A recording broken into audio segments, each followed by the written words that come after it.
Hello అండి. నేను ఈరోజు కొరమేను పిల్లలు మా సిమెంట్ టాంకీలో వేశాను. మీదంగా ఒలగట్టి సైడ్కు వాటర్ పోతట్టు పైపులు, దానికి చిన్న చిన్న హోళ్ళు పెట్టి చేపలు బయటికి వెళ్ళకుండా చేపలు వేశానండి. అవి వేతనం కొరమేను పిల్లలు. ఒక 1400 కొరమేను వేతనం పిల్లలు వేశాము.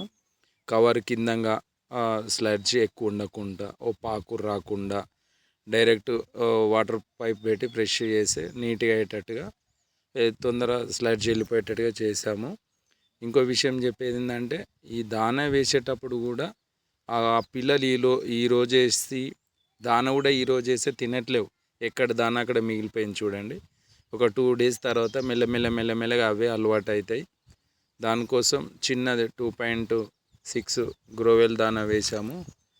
అది ఇప్పుడిప్పుడే కొన్ని వస్తున్నాయి, భయపడుతున్నాయి. మీరు కూడా పిల్లలు ఎంచుకున్న ముందు పెద్ద సైజు ఎంచుకోండి. వల మంచిగా కట్టండి. ప్రాబ్లం వస్తుంది, లేకుంటే పిట్టలు కానీ అవి వస్తాయి. లేదంటే వేరే రకరకాల పిట్టలు ఉంటాయి, నల్ల పిట్టలు. అదేవిధంగా మనం చేసుకున్నట్టయితే మంచి గ్రోత్ విషయంలో కానీ, దానా విషయంలో కానీ డైలీ 2 times వేయాలండి. 3 times వేసినా పర్వాలేదు. రెండు టైంలు వేస్తే బాగుంటుంది. 3 times అంటే జర ఎక్కువ ఖర్చు, టైం ఎక్కువ స్పెండ్ చేయాల్సి వస్తుంది.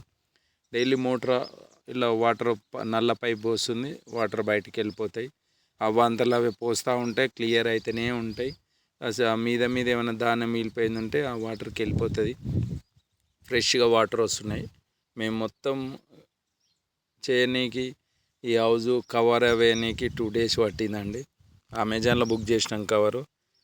ఇక ముందు కొన్ని పరదలు వేసే దానేసుడు కానీ, ఉప్పు కానీ, పొటాషియం పర్గనేట్ కానీ, పసుపు, మెయిన్ ముఖ్యంగా యాంటీబయాటిక్ పసుపు అవి వేసుకుంటూ డైలీ నీళ్ళు మార్చుకుంటూ మెయింటైన్ చేస్తే 100% సక్సెస్ అవుతారు. ఎవరైనా కొరమేను వేయాలనుకున్న ప్రతి ఒక్క రైతుకు నేను చెప్పాల్సిన విషయం ఏంటంటే, అవగాహన లేకుండా ప్లస్ తెలియకుండా ఏదో యూట్యూబ్లో చూసి ఎవరో చెప్పారని రాకూరి. మేమే చాలా మోసపోయి ఆగమాగం అయిపోయి ఇప్పుడు కొద్ది సెట్ అవుతున్నాం. ఆ పిల్లలు ఎంచుకున్న దాని విధానం ప్లస్ మళ్ళీ దాన విషయం, తర్వాత హార్వెస్టింగ్ సైజు, కేజీ సైజు వచ్చినాక మార్కెట్ ఎక్కడ అమ్మాలి ఏంది అన్న దాని గురించి మేము కూడా చాలా బాధపడ్డామండి. కొన్ని విషయాలలో మాకు కూడా కొంతమంది సాయం చేసిర్రు, కొంతమంది ఇబ్బంది కూడా పెట్టిర్రు. ఆ ఇబ్బందులు జరగకుండా ఈ వీడియోలో బాగున్నాయి చూడండి. ఇప్పుడు ఇక్కడ ఎవరికున్నా ఫస్ట్ మనం సాది పెంచి పెద్ద చేసిన తర్వాత మార్కెటింగ్ అమ్ముకోనికి మనకు చాలా ఇబ్బంది అవుతుంది. ఏడనైనా అదే ఉంది. ఒక ఆయన 200కి ఇస్తావా, 150కి ఇస్తావా అంటారు. నేరుగా డైరెక్ట్ సికింద్రాబాద్ ఇక్కడ అందుబాటులో ఉండే హైదరాబాద్లో మార్కెట్ ఉంది.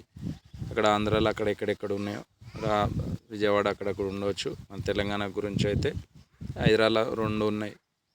ఎక్కడెక్కడ పోయినా మనకి ఇబ్బంది ఉండదు. ఇంకో విషయం చెప్పాలంటే, నీళ్ళు ముఖ్యంగా మెయిన్. ఏ డిసీజులు, ఏ రోగాలు రావండి నీళ్ళు చేంజ్ చేస్తే. నీళ్ళు ఉండి పోసింది స్లడ్జ్ అంతా అలానే ఉండి వాటర్ వచ్చి నీళ్ళకుంటూ ఉంటే రేపు ఇబ్బంది అవుతుంది.